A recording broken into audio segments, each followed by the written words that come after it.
अब बात हरियाणा के चर्चित हिमानी हत्याकांड का, जिसका खुलासा हो गया है। पुलिस ने इस केस में सचिन नाम के एक आरोपी को गिरफ्तार किया। सीसीटीवी में कैद सबूत भी सामने आए हैं। वीडियो में दिख रहा है कि आरोपी सचिन हिमानी का शव सूटकेस में लेकर जा रहा है। सूटकेस में ही हिमानी के शव को सचिन ने ठिकाने लगाया था।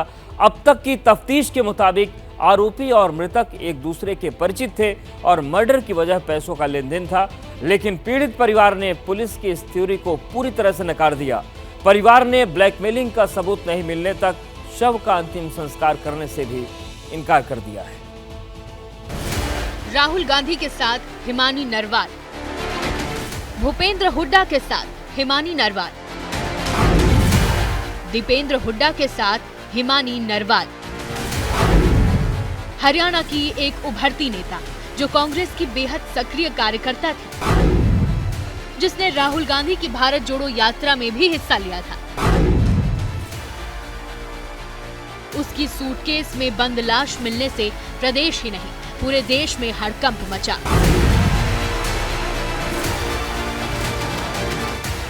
रोहतक जिले के सांपुला कस्बे में 1 मार्च की सुबह नीले रंग के सूटकेस में कांग्रेस कार्यकर्ता हिमानी की लाश मिली तो हरियाणा की सियासत में सनसनी मच गई।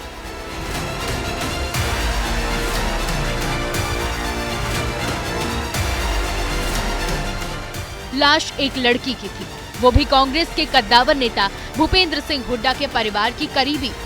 ऐसे में इस पर सियासत भी तेज हो गई, लेकिन पुलिस ने मुस्तैदी दिखाई और 48 घंटे के अंदर गुत्थी सुलझा लेने का दावा किया। पुलिस के मुताबिक रोहतक के विजयनगर इलाके में हिमानी के घर में ही आरोपी ने उसकी हत्या कर दी।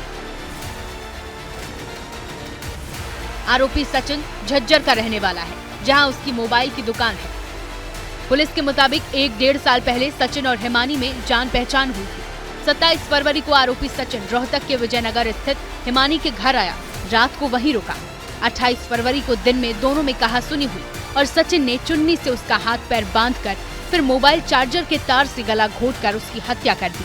लड़की अकेली विजयनगर में रहती थी और 27 फरवरी को ये लड़का उनके घर पे आया और इनकी आपस में कहासुनी होगी और इसने ये जो मोबाइल चार्जर की केबल है उससे गला घोंट के और उसको वहीं मार दिया। उसके बाद जो इसके जेवर थे, लैपटॉप था या जो दूसरा सामान कीमती था, उसको ले जाके अपना जो उसकी शॉप थी, दुकान या अपना झज्जर के अंदर, वहां छुपाया। इसके बाद आरोपी सचिन अपने साथ हिमानी के गहने, जेवर, लैपटॉप और कीमती सामान भी लेता गया। रात के वक्त फिर लौटा तो लाश को सूटकेस में पैक किया और ऑटो में सवार होकर सांपुला कस्बे में बस स्टैंड के करीब ठिकाने लगा दिया। पुलिस ने इसकी वजह पैसों का लेन देन बताया है।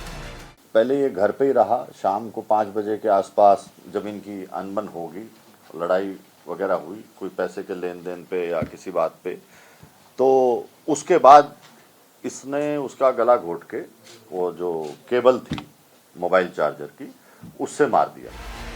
हालांकि पुलिस की इस थ्योरी पर घर वालों को एतबार नहीं है। वो ब्लैकमेलिंग की वजह को सफेद झूठ बता रहे हैं। वो दोस्त मान के चलती रही, अगले के दिमाग में गोबर चलता रहा और उसने मेरी बेटी के साथ क्या किया, क्या करना चाहा और उसका मेरी बेटी ने ऑब्जेक्शन उठाया और उसके खिलाफ हाथापाई में उसने ये कांड कर दिया और अब वो अपनी गलती छुपाने के लिए वो कुछ भी करेगा, ठीक है।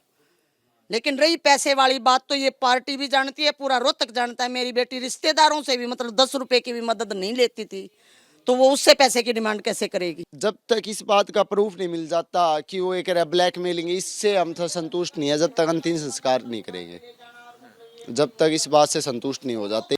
पुलिस का कहना है कि आरोपी सचिन पहले से शादीशुदा और बाल बच्चेदार है, लेकिन बड़ा सवाल तो ये कि हिमानी से उसकी जान पहचान कैसे हुई। तो इसे लेकर हिमानी के मामा ने बहुत बड़ा दावा किया है।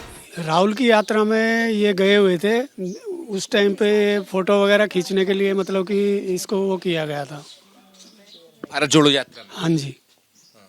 तो हिमानी अपने साथ ले गई। हाँ जी। तो सचिन भी क्या कांग्रेस पार्टी का एक कार्यकर्ता है, तब मुलाकात हुई? नहीं, इस चीज का नहीं पता। कांग्रेस का कुछ है या नहीं है ये नहीं पता है। फिलहाल ये जांच का विषय है कि क्या वाकई राहुल गांधी की भारत जोड़ो यात्रा के दौरान ही हिमानी आरोपी सचिन के संपर्क में आई और क्या पैसों की उगाही ही मर्डर की वजह बनी या फिर हत्या की असली हकीकत कुछ और है।